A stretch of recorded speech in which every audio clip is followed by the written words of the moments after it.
Chapter 13, Independent India. The topic we are going to discuss is formation and reorganization of states. Now, as we know, India became independent and all the states were merged together, and we adopted a federal system of government. The states were divided on the basis of A, B, C, and D categories, but it was not acceptable in all the states. India emerged as a union with four categories of states at the time of enforcing the constitution in 1950 C. People from Madras launched a strong protest to form Andhra Pradesh for the Telugu speaking people. Now, government accepted their demand. So on 1st October 1953, Andhra Pradesh was formed as a new state on linguistic basis. Now, later on, demands for the formation of states on linguistic basis became very strong across the entire nation. So, in order to approve that, in December 1953, Prime Minister Jawaharlal Nehru appointed the States Reorganization Committee to reorganize the Indian states. This was headed by the retired Chief Justice of the Supreme Court, Fazl Ali. Now, in the Parliament, it was implemented from 1st November 1956 onwards. Now, as per the recommendation of the States Reorganization Committee, the four categories of states were announced and 14 new states with 6 union territories were formed.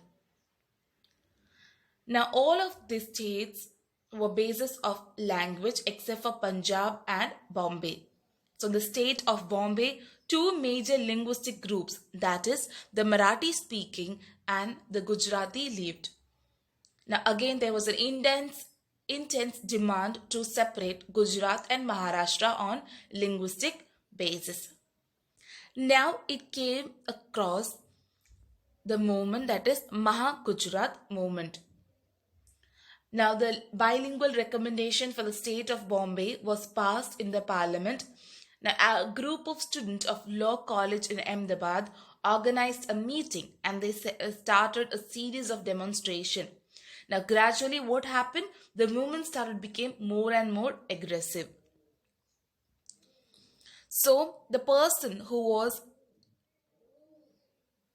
under the leadership of Indulal Yagnik, he was a promoter of the Maha-Gujarat movement. It became more intense and widespread across the entire Gujarat. Indulal Yagnik, Jayanti Dalal, Brahma Kumar Bhatt were the prominent leaders of this movement.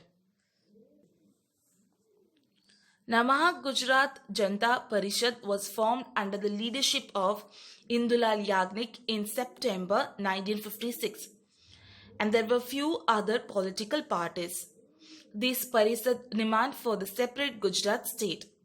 And Indulal Yagnik became a very popular leader and eventually came to be known as the Chacha of Janata. Now, the formation of Gujarat state. Because of the strong movement, it compelled or forced the parliament to divide the bilingual state of Mumbai into Gujarat and Maharashtra in 1960. The new state of Gujarat was inaugurated by Honorable Ravi Shankar Maharaj. He was a person who was involved in politics as well as in social activities. He was also known as Bapu in Gujarat. Now, Ravi Shankar Maharaj blessed the people of Gujarat with his words to start the new Mandal of Gujarat at Sabarmati Ashram, Ahmedabad on 1st May 1960. Mehdi Nawaz Jung became the first governor and Dr. Jeevaraj Mehta became the first chief minister of Gujarat. Next is the integration of French and Portuguese colonies into Indian Union. Even after independence, there were certain regions of India which was under the control of the French and the Portuguese control. So, in order to integrate these union territories, Indians had to work hard. Now, the first is the association of Pondicherry, or the integration of Pondicherry.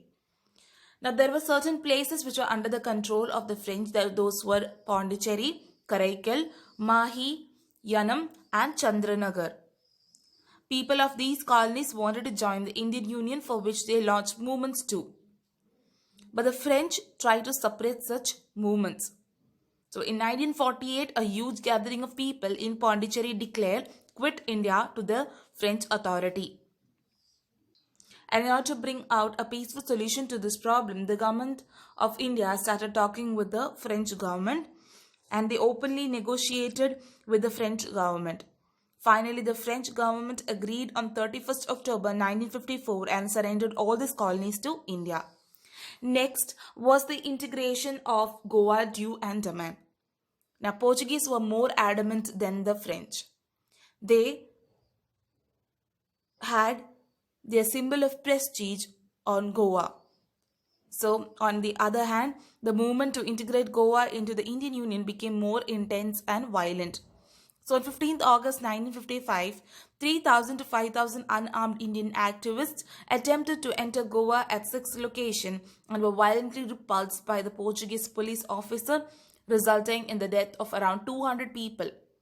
So, the Satyagraha failed, and the Indian government decided to take more radical steps and launched Operation Vijay to free Goa. Now, the military operation started in the midnight of 17th-18 December 1961 under the leadership of General Chowdhury, and it was completed by the next day afternoon. Indians won Goa, Diu and Daman and hoisted the national flag. There, that's how the last of the remains of the Western Empire were terminated from India. Now, next was the relationship between India and Pakistan. As we know, the relationship between India and Pakistan has always been bitter since independence. The dispute over the marking of boundaries was never resolved, which has led to constant infiltration across the border in India. Kashmir was always an issue, which added to the fuel to fire and added bitterness in the relation between the two countries. India and Pakistan were at war in years 1948, 1965 and 1971. That means 3 wars they had between them. And all the 3 times Pakistan was defeated. Tashkent Agreement and Shimla Agreement are the 2 post-war agreements signed between India and Pakistan. However, Pakistan has not followed the clauses of the agreement. When Pakistan forces entered Kargil in 1999, India had to use the military force. India conducted an atomic test in 1998, followed by Pakistan. Today, both the nations have nuclear weapons. It is a sad fact that Pakistan has never responded positively to the friendly gestures of India to maintain amiable relationship between the two countries. Now, India today.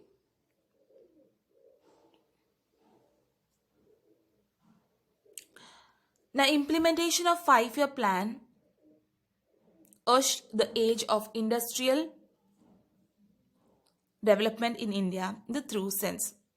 Now, there were notable developments that happened in the cotton, textile, sugar, iron and steel, engineering, chemical industries and coal mining. But many critics believed that India would not be able to sustain longer as a nation and would become a militarist nation soon. But till date, India is proud of thriving republic.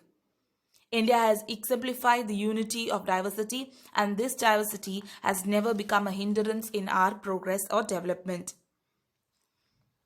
On the other hand, there are a lot of problems in India. That is caste discrimination in many parts of the nation, communal tension, which is not an uncommon thing, widening gap between the rich and the poor. Certain sections have been tremendously benefited out of the economic development of the country and live in luxury, while the slums cannot afford their children to school. Corruption and inflation are increasing at an alarming rate. Now, certain Indians are more powerful compared to others. We have not been completely successful as a democratic, yet nor have we been absolutely unsuccessful. Lopsided focus on the economic development have been taken place.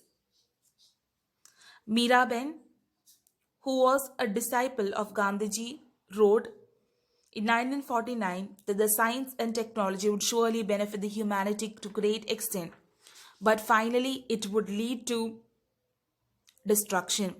We should lead our life in coherence with nature to maintain the natural balance. Then and then only we can lead a cultured and healthy life for the survival of the human race. So, this was a chapter about independent India. Thank you for listening and have a nice day.